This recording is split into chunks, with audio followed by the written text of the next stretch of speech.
Ladies and gentlemen, my guest today is the one and only Beatie Deutch, who is the Israeli national champion, marathon and half marathon winner, mother of 5 young children, and really an inspiration to each and every one of us. Beatie, it's great to see you. How are you doing?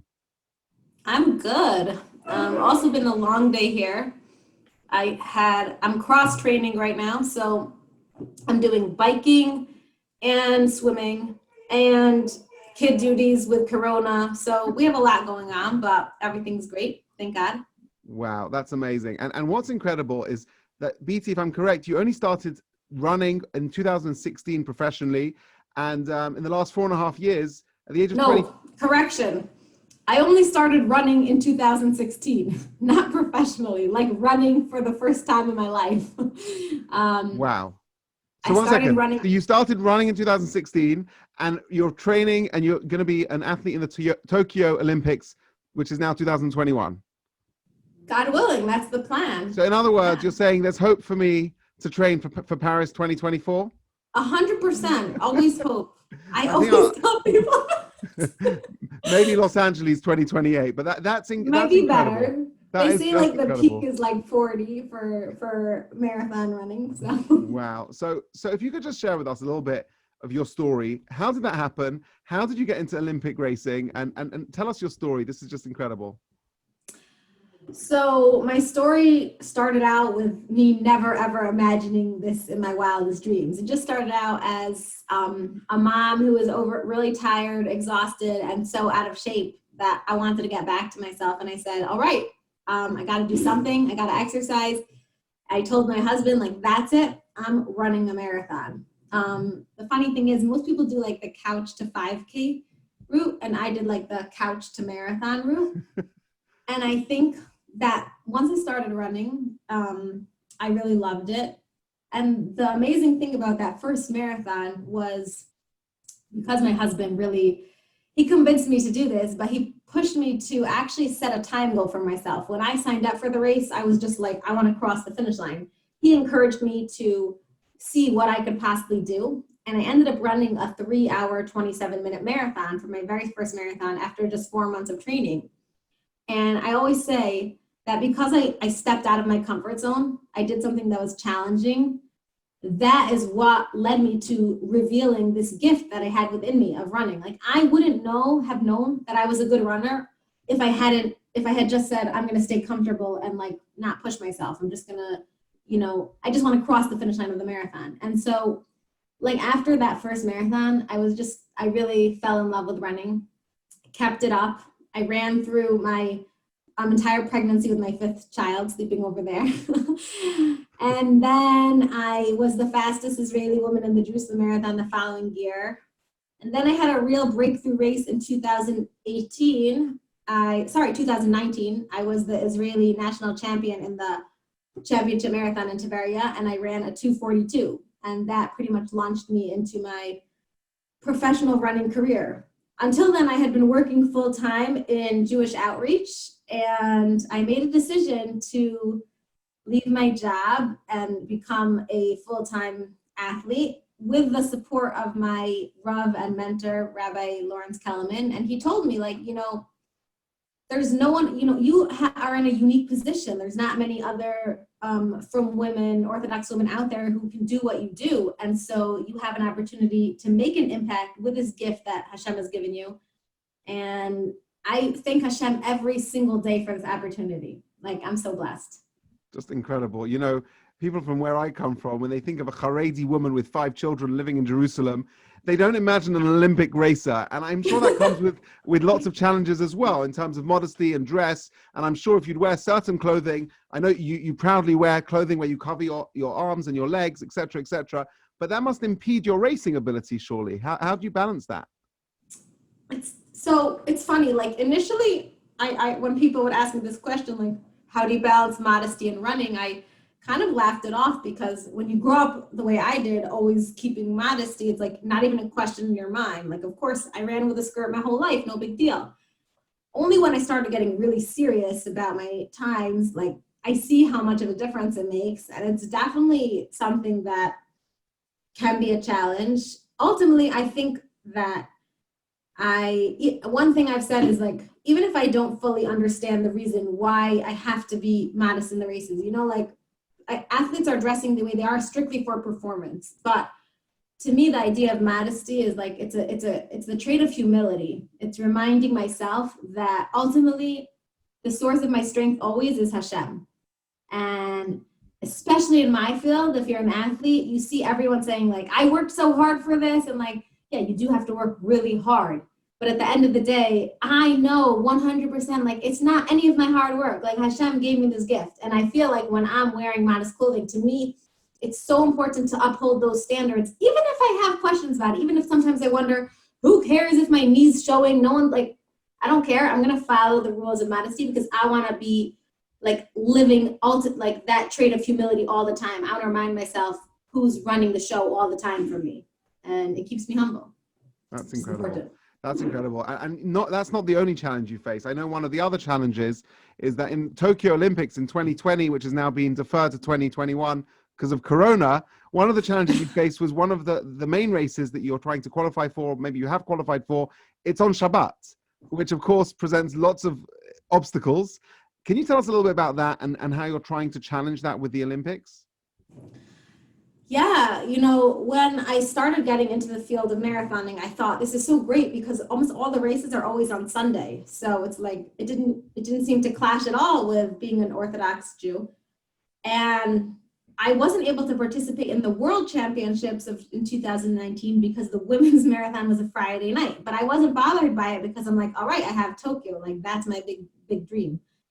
And then in November of that year, which was before Corona happened, but they said they were going to move the Olympics marathon to Shabbat. And I remember when I heard that, I was just like, my heart sank because it's like this one event. I'm like, I just want the marathon. Why, of all the races and all the events, like why did my race have to fall out on a Shabbat? And they could have easily switched it. And it was like, seemed really like devastating. And we tried a number of different ways to see if there was any way to change it. Then Corona came, the Olympics got postponed. So I thought, yay, you know, they're going to reschedule everything. So hopefully I'll have a chance of them rescheduling the marathon. They didn't. They pretty much copy pasted the schedule. And at that point, I even reached out to them before they officially published the schedule to say like, listen, I'm in the top 80 ranking of women worldwide. I really want to represent my country in the Olympics and I just can't compete on Shabbat. And it wasn't supposed to be on Sunday. All the reasons why, you know, perhaps when you're rescheduling it, you could take this into consideration. They said no. So, and I understood, they said we can't ever take any religious things into consideration. So I somewhat understood where they were coming from. And I pretty much let it go until like I was approached by a number of different lawyers and people who really encouraged me, like, you know, you have a case in 2012 in the London Olympics. The many Muslim athletes were very came in conflict with Ramadan, and they actually established a whole committee. They didn't change the dates of the overall Olympics, but they tried to schedule all the like events earlier in the day for them, and they really worked with them. And here they told me we can never take anything into consideration with religion. Didn't make sense. So we tried with a really nice and respectful letter to ask them would they consider switching the date of the women's marathon. And I got a lot of news coverage on it. And I wrote a really nice post on Facebook, I think from my heart. Ultimately, it was hard for me to do that because I'm not someone who ever has felt like anyone else should bend over backwards for me. I don't believe like I don't want to ask people for favors, but I recognize like it wasn't about me. And I need to get comfortable with speaking up and saying, yes, this is important. Like it's okay to ask for accommodation for my religious beliefs. And it's important to take everyone else's religious needs into consideration, even if religion is not cool, right? It's not the trending thing these days, but like, so I wanted to give that voice because I don't want any other fellow, you know, athletes or across the board in any field, no person should ever feel uncomfortable about speaking up on something that's a value for them. And at the end of the day, regardless of whether I get to run in the Olympics, as of now, it doesn't look so optimistic, but I have a lot of faith in Hashem. And I know like whatever Hashem sends for me will be the best thing for me. And I'm proud of being an example and a role model for not compromising on our values, because ultimately that's the most important thing for me here. It's an amazing thing, for many people watching this, maybe they are traditional, they observe a little bit, but to understand how Shabbat is non-negotiable, whether somebody would offer you $1 million to participate on Shabbat, it wouldn't make a difference to you because this is who you are. That Facebook post that you referred to, I actually used that in one of my sermons in the synagogue because I was just so astounded by your ethics and your morality and the way you spoke. And I'm going to read a couple of paragraphs from this post that you posted on Facebook several months ago. You wrote how the Olympics, it's a place where we support diversity and love, and being religious may not be trending these days, but it's just another aspect of diversity. Somehow it seems that when it comes to religion, it's frowned upon, and we're told to fit in and not to do things differently.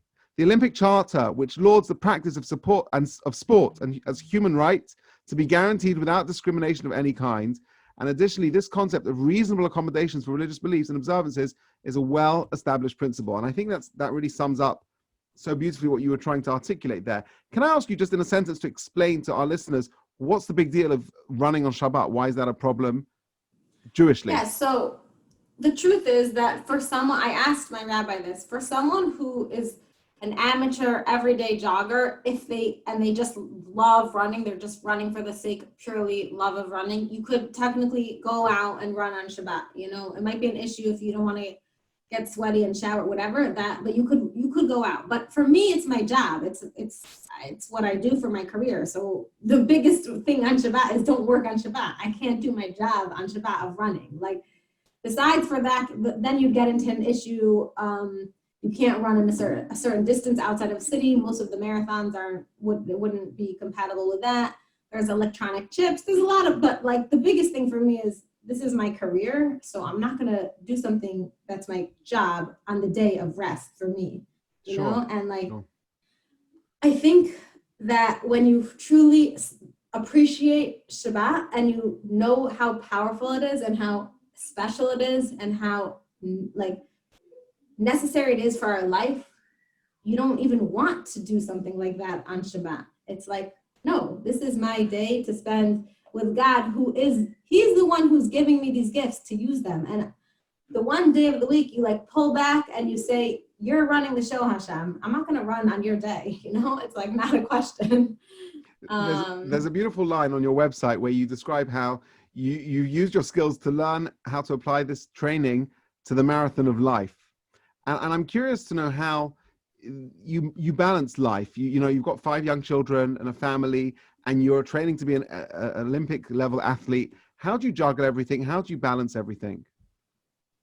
I get asked that question a lot. I will say one thing is that I think any working mom has to juggle a lot. And I'm lucky that I think the job of a professional athlete affords you a lot more flexibility. I can't possibly train all day. Your body can't handle that. The biggest thing is that you have to train and recover. So I have a lot less opportunities to recover than most athletes. But to me, it's all about priorities. And if you know, like, clearly what you want to get done in the day and what your goals are. To me, I'm always like, my family's first. I'm a mom first. So I want to be there for my kids as much as I can. But I also take my athletics very seriously. So that's the second thing. I make sure I invest a lot, and then the rest of it, it's like I don't do too much else. What does your daily routine involve in terms of training?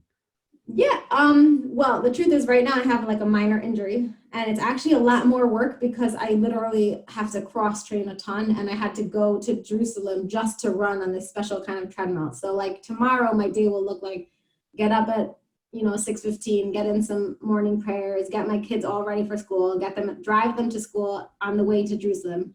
We live in a moshav actually, and I drive them 20 minutes to school every day. Drive to Jerusalem, get to the hospital where I use the treadmill for 45 minutes, then go strength train with my trainer. Then tomorrow I have my like physio session with a physical therapist after that, which is another like 30-minute drive. Then I'll come back home. I'll get on the bike or swim for an hour and a half. Sometimes I do both, run, bike, swim in one day. By the time I'm finished that, it's time to pick up the kids, get everyone home, start How dinner, do you have the homework. energy? How do you have the energy? As soon as my kids are in bed, I just want to go to sleep because you really need a lot of sleep. And I'm like, it's like clean up as fast as I can, make everyone lunches so I can go to sleep. Wow. I don't do much else. That's what I'm saying. Talking of which, we'll wrap this up with one final question. I think, I've been jogging a few times. I'm clearly not in shape, but I'd love to do more of this type of thing. But my final question I want to ask you, when you're running and you describe you did that 3 hour, 27 minutes, 2 hour, 42 minutes, there must be points on these runs where you're like, okay, I'm done. I've got no more fuel in the tank. This is over. How do you break through? And just as a second part to that question, there are a lot of people who are watching this who have aspirations and goals, and they also feel that in their own life. It might not be in running, it might be in their careers, in their relationships, in general life. When things are really difficult and hard, people feel too old, people feel too challenged in many different ways. How do you break through and overcome that? Well, I think the most important thing starts with, like you asked, when you hit that point where you feel like you have no energy left. So as soon as I start feeling tired or like it's getting hard, the main thing I work on is that I'm not going to send that message, let my brain think it's tired. I'm going to be busy telling myself, this is great. This is exactly where I want to be. If it doesn't challenge me, it doesn't change me. I have like loads and loads of mantras that I could draw on that remind me, you know what, it's hard right now, but I need it to be hard in order to get where I want to go. And it's so clear in my mind that there is no success in life without the struggle. Like, why did I have to go through this injury right now? It knocked me out from the one marathon during Corona that I was eligible for, but I'm not able to participate in it and I'm forced to sit on the side. Why do I have to go through it? Because my success is going to be that much sweeter. And I'm never going to get to that success if I don't have to struggle through it. And I always tell myself, like, do you have more? I ask myself, do you have more to give? Do you have more in you? And I know I do. And I know that when I draw on into that, like I reach into that strength and I draw from it, that's how I'm going to become the best version of myself. And that's ultimately what I'm seeking, which is why I love running so much, because it pushes you to find that. And then you could transfer that to everything else in life. Ultimately, spiritually, it's not always as tangible to see, but when you go through that physical experience of feeling like you're hitting a wall, but being able to push through it, you know that you're capable of handling anything else that gets thrown your way in life. Unbelievable. So that's where I start. It starts in your head, and if you can begin to pay attention to the voices in your head and just learn to rewrite that script. I never let myself say I'm tired, because I know the second I say I'm tired, my body's going to start feeling tired. I'll say, okay, let's just get through the next mile. I'll say, stay. I'll say, Hashem is with me. He can do anything for me. I'll say, picture yourself on the top of a mountain and you're flying, whatever it takes. But I will never say I'm tired, until I've crossed that finish line. Then I can say, wow, that was tiring. Wow. This series of the interviews I'm doing is called My Mother Would Be Proud. I'm sure your family are hugely proud of you. And I'm sure your husband... My parents are so proud. They're the cutest Jewish parents ever. They walk around with t-shirts that say in Hebrew, like, Abba shall Beatie Deutch. My dad is just the proudest dad. It's adorable. Incredible. Well, please God, you should continue not only to make your parents proud, but to make the entire Jewish world proud, because you are an ambassador for us. And we will all be cheering you on in Tokyo, and please God in Paris. And if you've still got any energy left in Los Angeles, LA. 2028. Yes. Let's do it. Thank you so much for having me. Thank you. I hope everyone here also finds the strength to, just use your gifts to shine your light into the world, and together bring all of God's light here as only the Jewish people can do. Bless you. All the best. Bye-bye.